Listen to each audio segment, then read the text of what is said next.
October 19th, 1995. United Airlines Flight 976. A flight from Buenos Aires to New York boards passengers. Gerard Finneran, a 59-year-old Wall Street investment banker, is already drunk when he enters the plane. Before takeoff, he loudly demands a different seat and steals a bottle of champagne from the galley. Later in the flight, he's caught stealing champagne again. A flight attendant tells Gerard he needs a break from alcohol. Gerard threatens violence but returns to his seat. A little later, he stumbles through first class, climbs onto a service trolley, and defecates. He then cleans himself up with some napkins and proceeds to stomp around in his own feces and wipes them on the walls of the plane. What happens when passengers become unruly on flights? What recourse does the crew and airlines have? How will crappy passengers like Gerard Finneran be punished? And how has the airline industry responded to the massive increase in disrupted passengers over the last few years? Find out on this episode of Black Box Down.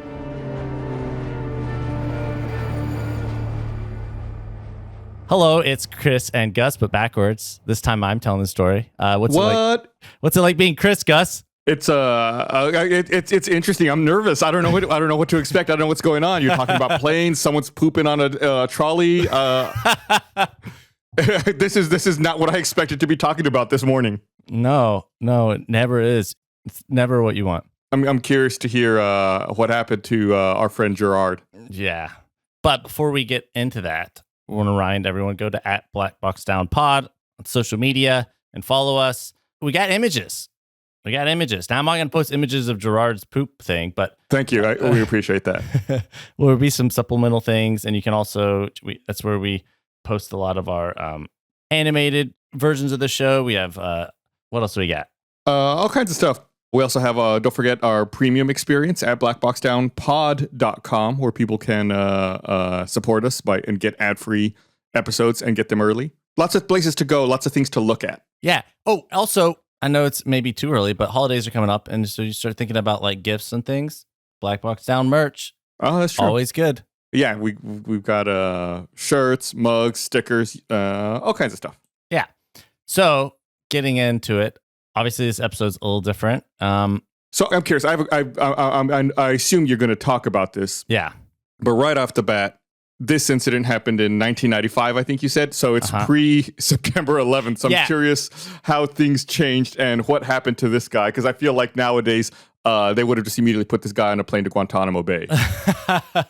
Well, yeah. So we're not just going to cover that incident. We're just kind of go through like a history kind of air rage and unruly passengers and just like what happened, because we've all seen the videos of people on planes like fighting with the crew or with other passengers and then getting kicked off the plane, and like what happens to them after that, or what happened to them back then and how's it changed. And so I feel like, especially now with the proliferation of cameras on cell phones, you see like a lot of this. Yeah.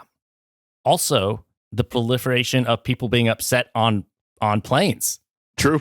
It's actually increased a lot, which I'll get into. And this is actually kind of similar. Way back, I did an episode on the history of hijackings. So it's kind of structured similar to that. So if you like that, you're in luck. If you didn't, well, there's next week. Don't sell yourself short, Chris. This is really interesting stuff. Okay, so getting into the history of it all, the first commercial airline flight was in 1914. So we're talking like 11 years after the Wright brothers. Yeah. The first recorded air rage incident wasn't reported until 1947, which is 33 years later. Wow. So that's a big time where everyone got along, I guess. World War II really changed everything. Yeah, that's the thing. It's like a big reason that there was no like air rage incidents as there weren't that many commercial flights in general. And when they did have flights, they had a lot less people, and most of the people were rich. And there were also 2 world wars and a depression. So it just, wasn't a lot to as many incidents. Mm-hmm. The first incident that I mentioned was 1947, and the details are kind of sketchy because they just didn't keep good documentation about those kind of things back then. Was a drunk male passenger on a flight from Havana, Cuba to Miami, Florida. He physically assaulted and then injured another passenger with a bottle of alcohol. assaulted them with a bottle of alcohol, like hit him over the head or something? I didn't have details on it, but that's what I would imagine. So drank the alcohol and then hit that. I don't know if he finished it, but hopefully. But while he was being subdued, he also injured 3 crew members. Wow. Yeah. So he was raging. Yeah, absolutely. When the flight reached Miami, the destination, he was turned over to authorities and arrested. And guess what he was charged with? Wasting alcohol. Nothing. Likely because no one knew who had jurisdiction to prosecute him. It could also be why there's not very much information. Like you said, details are scarce. Like they didn't even do anything about it. Yeah.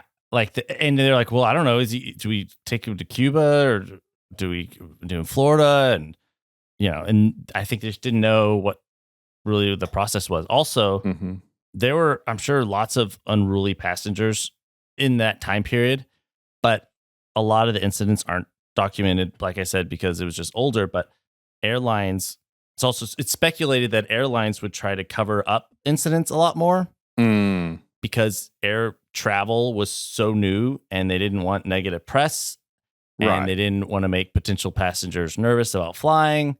So, a lot of airlines just didn't press charges regardless of the misconduct. Based on what you've already said, Chris, I'm going to take a stab in the dark and I'm going to say 99% of these probably involve alcohol. A lot of them do. There's a lot of alcohol cases, but I mean, also masks is a big thing more recently, Okay, yeah. So going back to reporting these incidents, right? There wasn't really a process to report them. Like the FAA wasn't even founded until 1958. So, and that's 10 years after the first incident. Yeah, there was a not to like step on your episode here, Chris, but there was an agency that predated the FAA. I want to say it was like the CAA. I can't remember off the top of my head right now. But yeah, it just to clarify, it is a weird time, Yeah, there's just like not just the process like there is today, of where they actually have all the cases documented that are reported. Plus, the FAA is typically not like an enforcement agency. They just kind of like develop rules, and I don't believe they actually have like any police, right? Like the FAA is not going to show up with like a gun and handcuffs and arrest anyone. Yeah, no, they don't have that authority. And the preceding agency was the CAB, the Civil Aeronautics Administration, Civil Aeronautics Board. There it is, CAB. But yeah, a lot of passengers in general in the industry it was a different experience back then. It was more of a luxury. Yeah. These are like the 1% at the time who are like flying because it's so crazy expensive. Yeah. Like it didn't matter what ticket you had. It was really expensive and a luxury. And part of that was like back then the government was regulating the price of tickets. Right, which I think is something that people forget nowadays. Yeah, I didn't know that until this. Yeah, airline deregulation didn't happen until 1978. Yeah, I was going to say it was the Carter. 70s. Yeah, I wasn't sure if it was Carter or not. There you go. You got the information. I got it. It was like 3 census down. You're ahead of it. But yeah, I mean, that's the other thing too, is because ticket pricing was so regulated, the customer experience and not the price was really way more important to an airline's success. Right. Because they could lose money on it because the government's picking up the tab. Yeah, and so like that was another reason too. Like airlines didn't want bad press; they wanted to make the customer happy and their experience as pleasant as possible. Because it's not like they're going to come because the price is cheap, because that's not even up to them. Right. But yeah, 1970s air travel was becoming more popular and fuel prices were really high. So that's whenever airlines were just having a harder time, staying afloat or in the air. That's whenever Jimmy Carter deregulated the industry, hoped that it would decrease costs and increase efficiency. And then suddenly you have a lot more people flying in general, more crowded planes, and the disparity growing between first class and coach. Mm-hmm. And when you talk about the causes of air rage, like what are the big causes of air rage? Well, stress, long lines, lack of space, which lack of space makes people territorial and like fighty, and they want to like, this is mine. I get this. Like, move out of the way. I want the armrest. You know? Yeah, the armrest. I was gonna say. And then lack of sleep, fear of flying, feeling of powerlessness, and then also disparity between, classes, like first class and coach and economy. Like, it really sounds almost like, if you were to describe that, it almost sounds like one of those cruel psychological experiments that, it's like you sort people and tell them where they can sit and what they can get, based on how much money they have or something like that. It's like, why would you do that? Yeah. Well, and that's the thing. I mean, alcohol is obviously a huge factor with air rage and just unruly customers. But an academic study of incidents from 2016 found that the presence of a first class section in an airplane made it 3.84 times more likely that someone in economy would act out. That's pretty significant. I wonder if there are studies and numbers comparing an airline like Southwest Airlines, which doesn't have different classes, compared to other, flag carriers that do have different classes of service. Yeah, I mean, I would imagine they'd have less. I mean, according to this, yeah, because 3.84 times that's a huge increase. Yeah, and making economy class passengers board from the front of the plane, where they get to see the comforts offered to first class, exasperates it because they're like walking past it. Just having a first class and stuff is like exasperates passengers the same as like a really long delay, like hours and hours of delay. Just having a first class. Well, I think the solution's simple, Chris. Make everyone wear blinders as they walk through first class. I mean, it's right there in front of us. And that's the thing, is no one has ever gotten upset about being forced to put things on their face on an airplane. So that was obviously a great solution. But yeah, you could see like how going into the 80s and 90s, like a lot of those factors all kind of started precipitating in a really bad way, I say bad as in like, well, air travel became more accessible, which is great, but also seats smaller, more cramped, just more stressful travel, just more people. I'm curious, this isn't necessarily what you're talking about. It's a little ancillary. My brain kind of goes on tangents sometimes. And I wonder, you talk about seats being smaller, starting like in the 70s and 80s with deregulation and, continuing to now. But we all know as time has gone on, people have gotten bigger.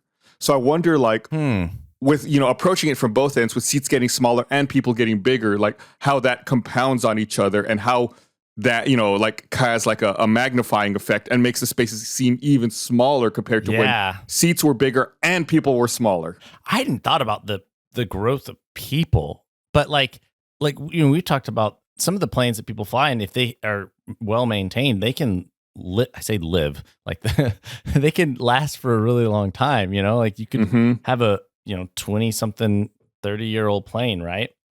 And in that time, like how much bigger has people gotten? Right. Oh, didn't we talk about one episode about like the average weight of part of the reason that there's an incident was because they needed to increase the weight of the average person? Yeah, there was definitely we covered a crash that happened because of that, because people had gotten heavier than the tables that the airline was using to estimate people's weight. Well, people and their luggage had gotten both heavier, and the plane was overweight and couldn't take off. Yeah, I hadn't even thought about the size factor. That's one of the things I like about aviation. It's one of the reasons I like doing this podcast is you can see, a very clear piece of data, and then you like start thinking about like other ancillary things related to it, and like things that you wouldn't necessarily think of right away. It's like, oh, all of this is combining in an unexpected way to cause a problem. Yeah. So going back to Gerard. I already forgot about him. Oh yeah. I know. It's like I had to like, because his was in the 90s. So this is kind of at that time where, people are getting angry and there's a rise in incidents, or certainly they're better documented at this time. Yeah. That's a big thing too. It's like they're just, prior to the 90s, there wasn't as well documentation on it. But you have Gerard, a guy who got drunk and defecated on the food cart in first class. Now, you have alcohol, which we talked about is a big motivator, right? But we also have a disparity between the haves and the have-nots going on with Gerard. Mm-hmm. Even though he's in first class. So he was a first-class passenger? Yes. Okay. But the president of Portugal was on that flight. And this was a flight from Argentina to New York, right? Buenos Aires to New York. Is that what you said? Yeah. The president of Portugal and another diplomat, because this was, I think it was an anniversary of the UN or something like that. Some thing in New York where there were like diplomats on the plane.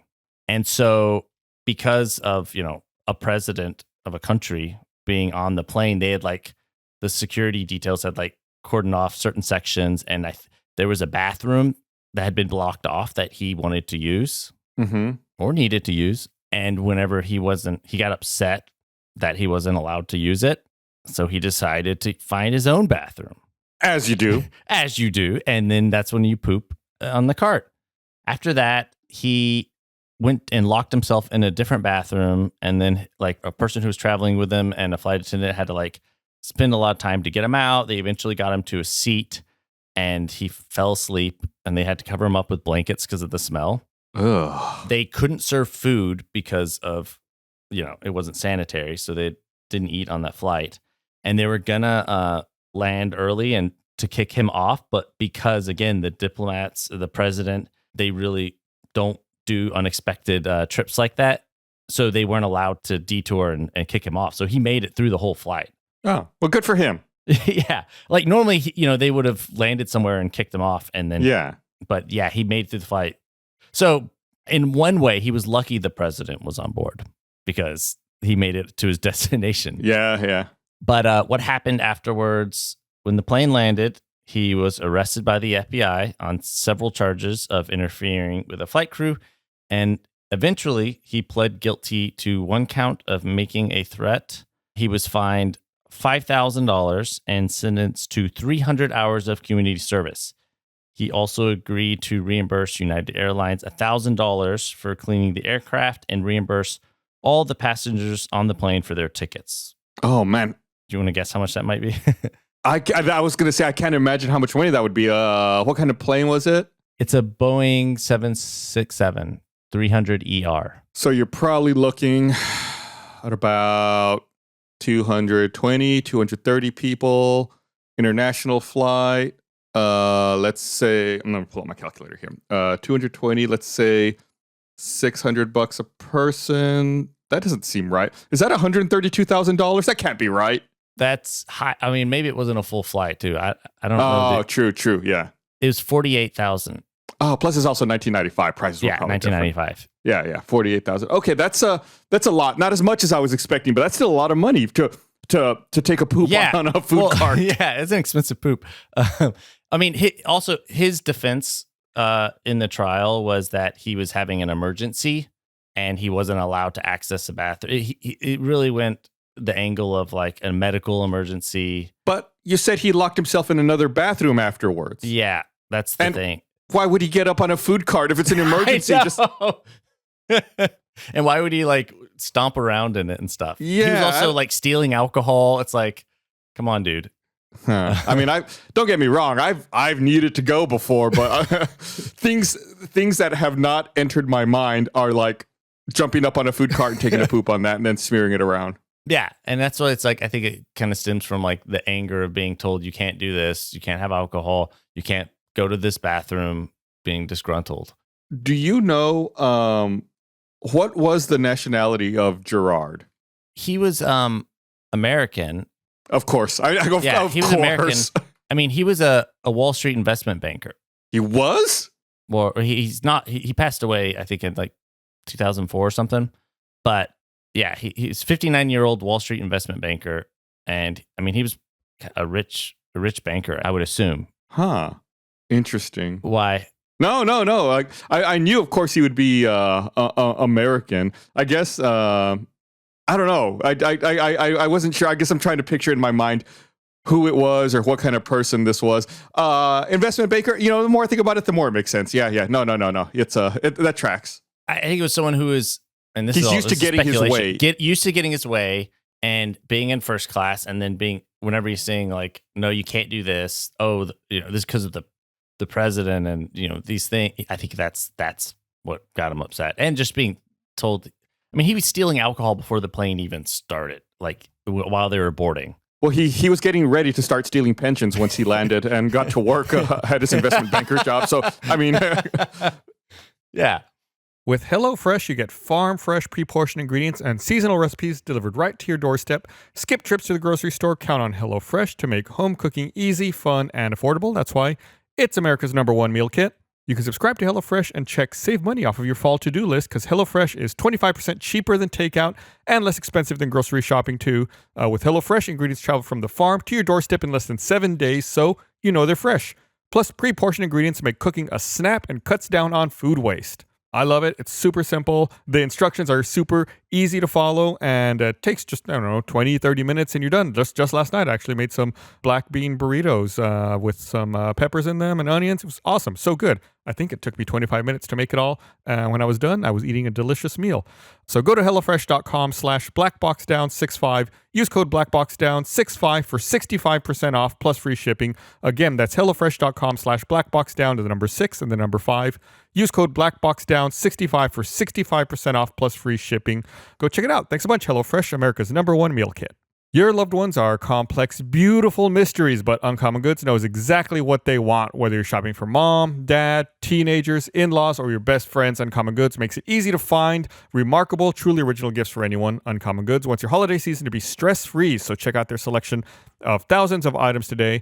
I was just browsing around earlier today, actually. Saw some really cool things. What do they call it? A magic cordless light bulb. How does it work? Magic. Maybe batteries. One of those old retro like 3D image viewers, but you can put your own images in it. You can like relive your childhood with modern memories. Why not? Uncommon Goods looks for products that are high quality, unique, often handmade or made in the US. They have the most meaningful, out of the ordinary gifts anywhere. Who knows what holiday shipping is going to look like this season? And the unique gifts at Uncommon Goods can sell it fast, so shop now, get it taken care of early. Uncommon experiences are more than virtual classes. They're unexpected opportunities to have fun and connect in new ways, from tarot card reading, romantic map making, cooking, and mixology classes, and more.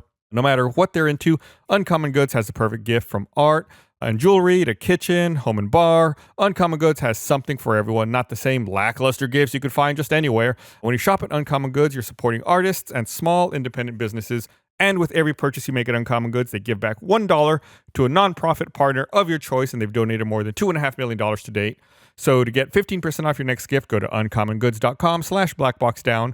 That's uncommongoods.com/blackboxdown for 15% off. Don't miss out on this limited time offer. Uncommon Goods, we're all out of the ordinary.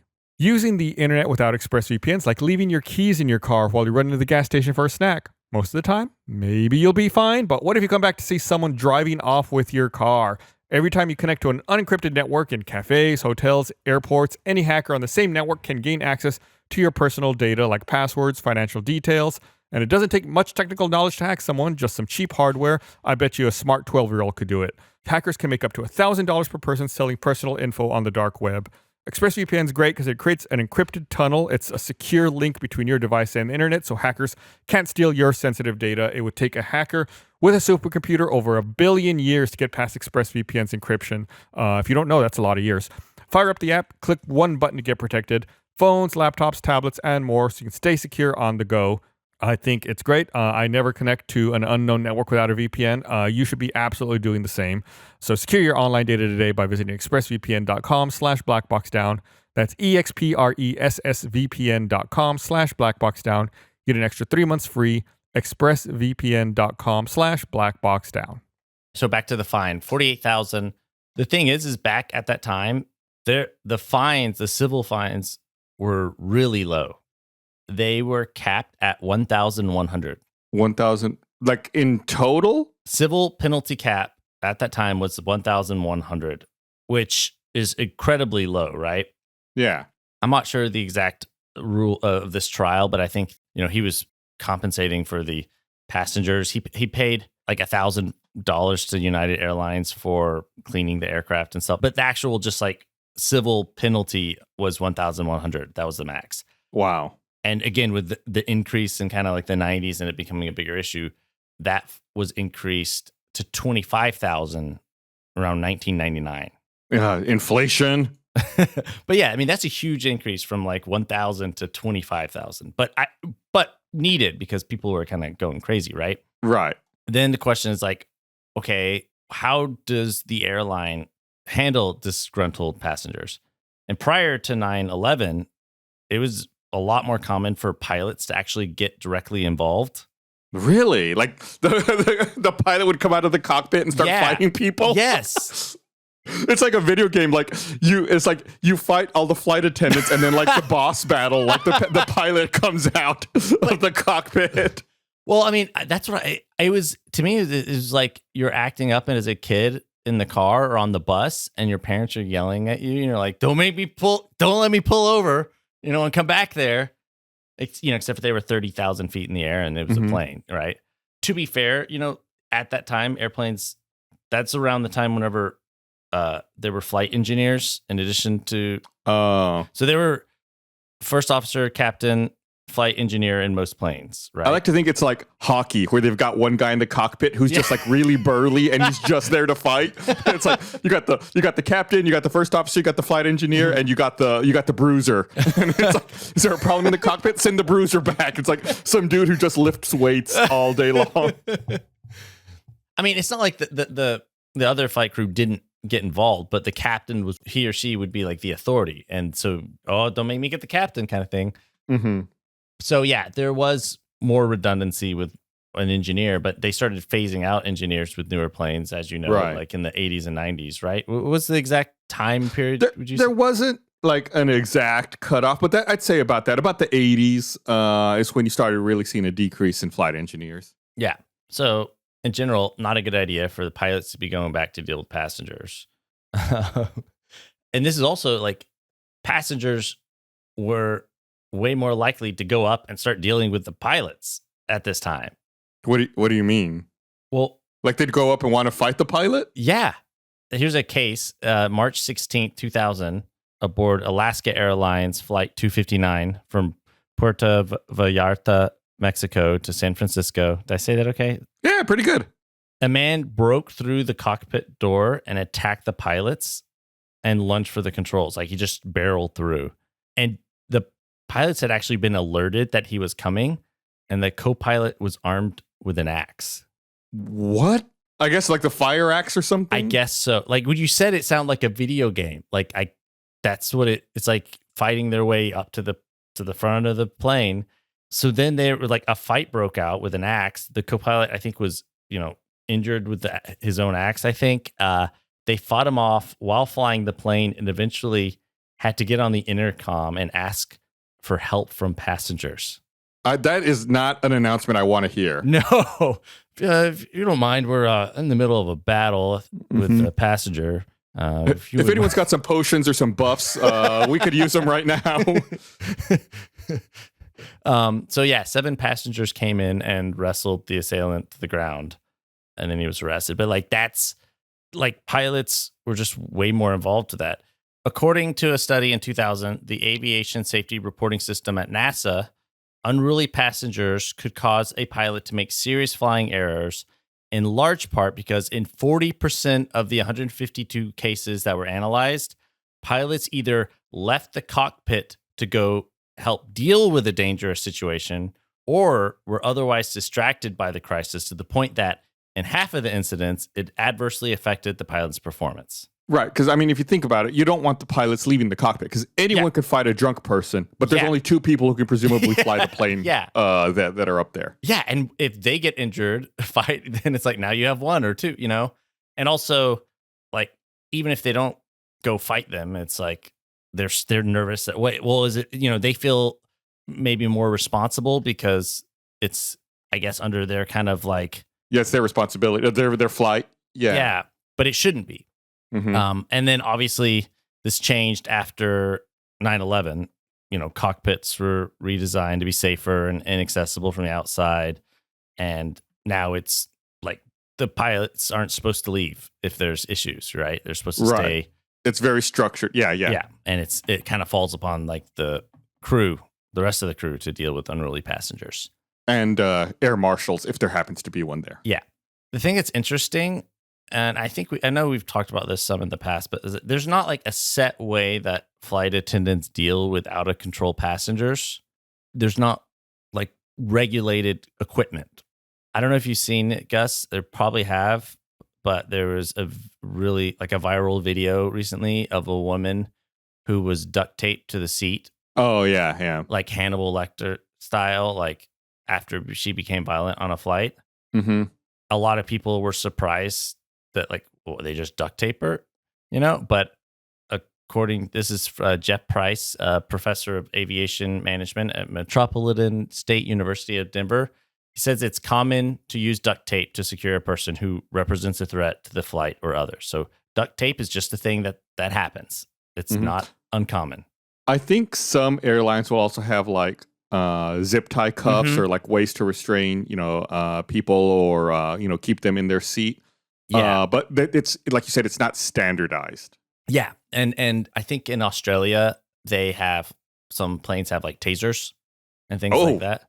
I would think that, the rationale I would think is that they wouldn't want that on a plane would be that could be taken and then used against the crew.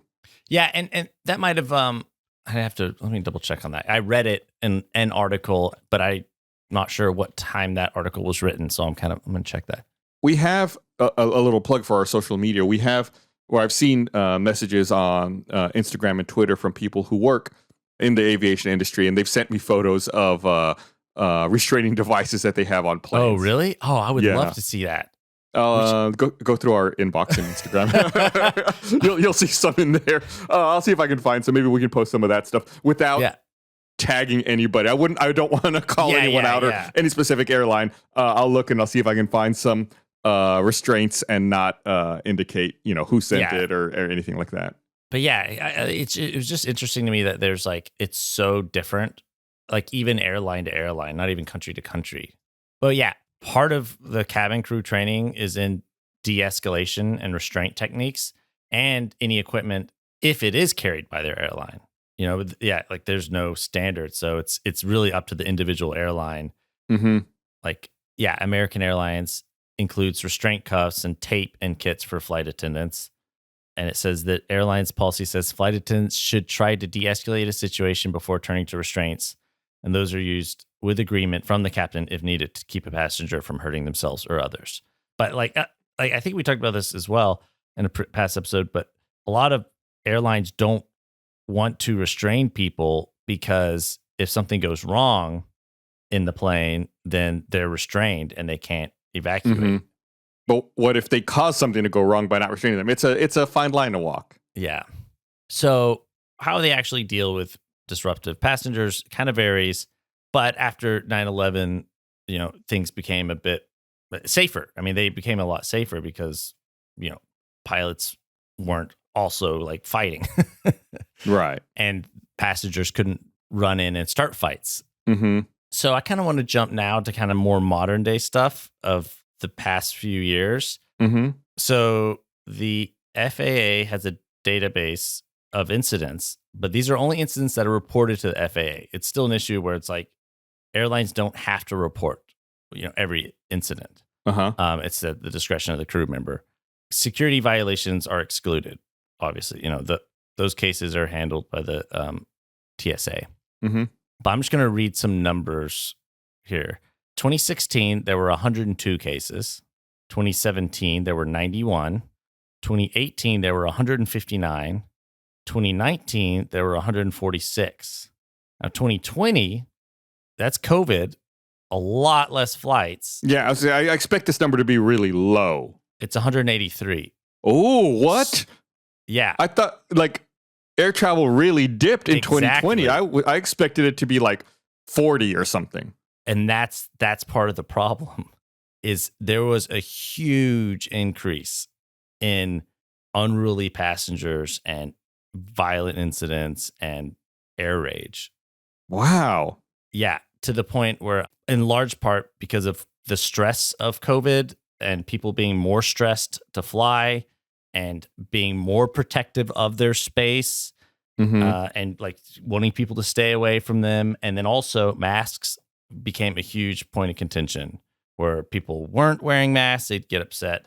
that they had to wear them, or they'd get upset that other passengers weren't wearing them correctly. And you had people fighting with each other. You had people yelling. You had people, the airline, telling people, hey, put your mask on, or, just it becomes an issue where people are just really upset and stressed about flying in general. And then when they do fly, they're fighting about masks and COVID. They're just looking to fight. Yeah. Yeah. And it became such an issue that the FAA had to basically update their policies for dealing with unruly and dangerous behavior. On January 13th in 2021, FAA Administrator Steve Dixon signed an order this is from the FAA, signed an order directing a stricter legal enforcement policy against unruly airline passengers in the wake of recent troubling incidents. Historically, the agency has addressed unruly passenger incidents using a variety of methods ranging from warnings and counseling to civil penalties. Under the new zero tolerance policy, FAA will not address these cases with warnings or counseling. The agency will pursue legal enforcement action against any passenger who assaults, threatens, intimidates, or interferes with airline crew members. In an effort to promote safe and responsible passenger behavior and bring awareness to the zero tolerance policy, FAA encourages the widest dissemination of the following digital products. And they have some their digital products are really funny. But basically, that $25,000 fine? Yeah. That was increased again just in 2021 to $37,000 per violation. I'm going to be honest. Uh-huh. If the threat of a $25,000 fine isn't enough to stop you from being combative on a flight, I don't know if the threat of a $37,000 fine is going to change anything. No. Yeah, it's more penalty, but I mean, if that extra $12,000, I don't think is going to stop anyone. Yeah, and it's per violation, so you could end up paying a lot more if you did multiple things. Mm-hmm.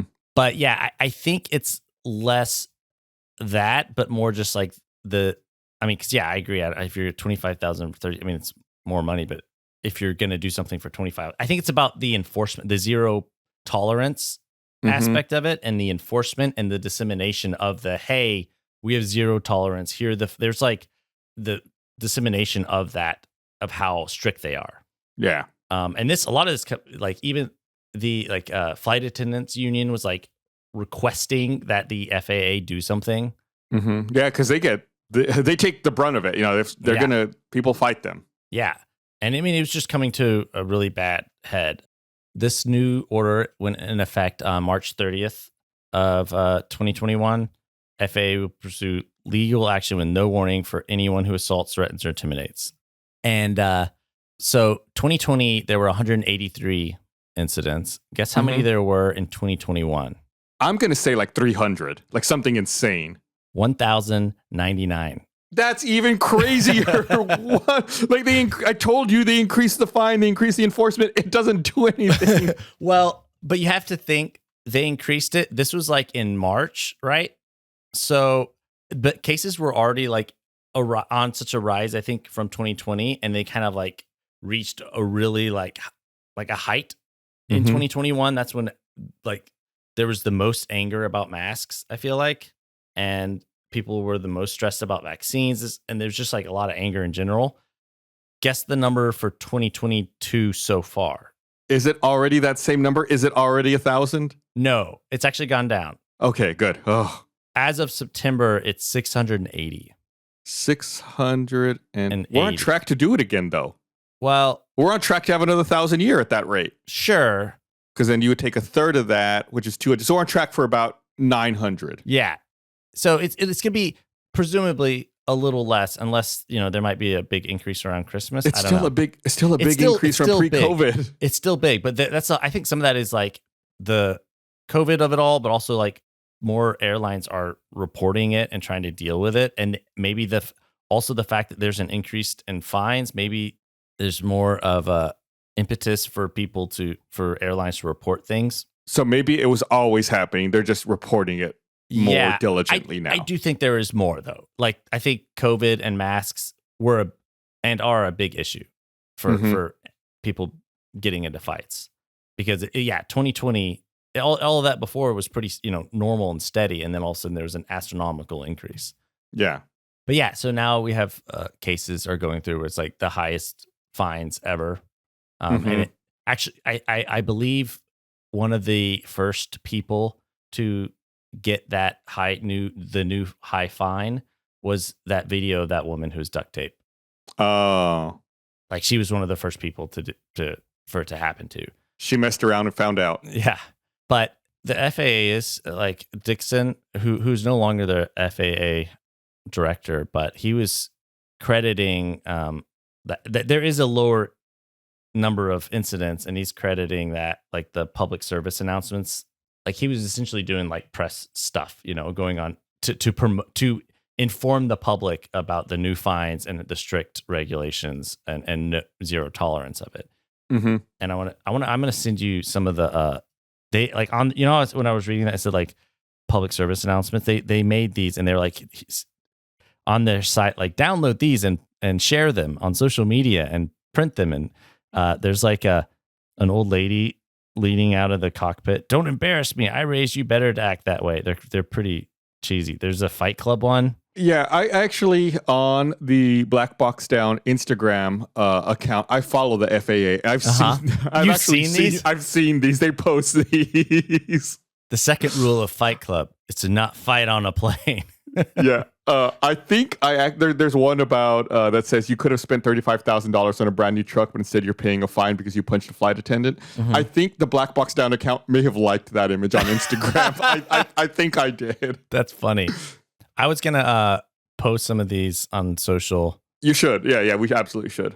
But I mean, I do think there's like cases are going down. Part of that might also be because of the relaxation of masks in general. But I do think it's good that like there was an issue of fights and the FAA, they step in and they're like changing their policy that just like they did in the late 90s, 2000s. Mm-hmm. It's like you see unruly passengers are, I think, always going to be an issue on flights, but I guess constantly changing the way in which we deal with them and addressing whenever we have a rise in them and try and find solutions, I think is all you can do. The Fight Club one is especially funny to me just because of that movie, and there's a plane crash in that movie. Oh, there is. It's one of the more realistic movie plane crashes. We haven't talked about that on one of our supplemental episodes. No, maybe we'll get to that one eventually. But that's about it. Can I tell you a story, Chris? Yeah, I want to hear a story. This is about a drunk person on a plane, but this person did not get into a fight. This is a story I've wanted to try to shoehorn into a Black Box Down episode for a long time, but I've never found an opportunity to. Okay. So I'm going to talk about it right now. There was a cricket player from Australia named David Boone. Mm-hmm. And he was flying from Sydney to London for a cricket match back in 1989. And on this flight, the flight was from Sydney, it had a layover in Singapore, and then continued on to London. He broke, there is no like official record for this, but he broke the unofficial record for the most beers drank on a flight. Oh. Do you want to take a guess as to how many cans of beer he drank en route from Sydney to London? Are they the little beers? Like, you know what I mean? Like a typical can of beer, like a 12-ounce can of beer. Okay. Because, they like do have 355 milliliters. Okay. Yeah. 98. Oh, you that's a lot. You overestimated him. I went high. He drank 52 cans of beer, which is the equivalent of 35 pints in 16 hours. So that's over 2 pints an hour for 16 hours. Landed in London, did a press event. Oh my God. After the press event, went to an after party, drank 3 more beers, and then went to his hotel room, and I think he slept for like 36 hours. Oh my God. That is a phenomenal amount of beer. He didn't fight anyone. He just really decided to throw down and drink a bunch of beer. And he wasn't unruly or anything? He was just... No. I think, if I remember the story right, I think a lot of the cricket players all decided they wanted to try to break the record, so they were all drinking together. But he's the one who ended up drinking the most. No, and they not unruly, just they were all having a good time, getting unbelievably drunk. I don't know how long it would take me to drink 16 pints of beer. I don't know how long it would take me to drink 35 pints of beer. I could probably drink 35 pints of beer in a week. I could do it in a week, I think. Look, that's 5 pints of beer a day. God. He drank it on one flight, Chris. That's how much did he have to pee? And guess what? He didn't pee on a food service cart. Anyway, that's just like a little aviation footnote I've always wanted to bring up, and I thought maybe this was an appropriate avenue for it. Yeah, that's crazy. Well, I have a new challenge next time I fly. Do not do the David Boone challenge. I guarantee most people would probably get like alcohol poisoning. I think I would die. Yeah. If you're listening, don't do it. Do not. But yeah, that's pretty much it.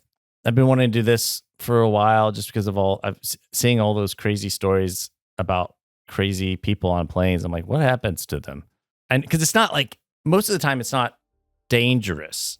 It's not like going to crash the plane, but it is like they are hurting people. Like I've seen them punching people and fighting. Yeah. So I don't know. It's just an interesting thing. Be sure to follow us on Black Box Down Pod, like we mentioned at the beginning. And thank you for listening. And see you next week. Bye. Bye.